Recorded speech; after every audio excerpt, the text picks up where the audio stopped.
Hi, this is Garrick DeMeyer from Royal Constrictor Designs. I wanted to show you a little bit about how we feed all of our baby ball pythons. As you can see, this is a pretty large room to manage here. We've got probably 700 to 800 baby ball pythons in here at any given time.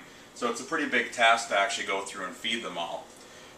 Basically what I do is we've got them all stored individually in containers like this, and I try to offer frozen thawed first to see if they'll take those.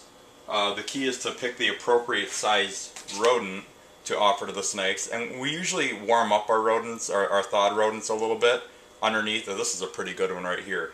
A ball python in shed eating frozen thawed. That's something you don't see every day. Most ball pythons prefer live over frozen thawed, but it's a lot easier to have a lot of frozen thawed rodents on hand versus trying to find a live or source for live rodents all the time.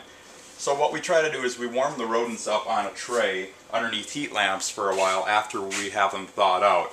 These are some rat pinkies and some various sizes of mice. Warming the rodents up a little bit, when you offer them to the snakes will sometimes think that they're alive because of the heat signature that the warmed up rodent's giving off. And basically, you just want to take the rodent by the scruff of the neck, if possible, or just by the full body like this, and then offer it to the snake. Now we'll try to offer frozen thawed to each snake first. Sometimes you have to play with it a little bit, and I usually like to shake it a little to make it seem like the live rodent is giving some resistance.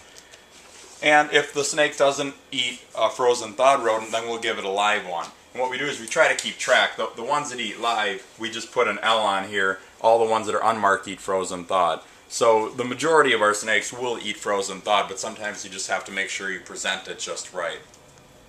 We typically go through and feed all of our ball pythons here once a week. We're not real big into massive power feeding where we put a huge amount of weight and have these big fat ball pythons.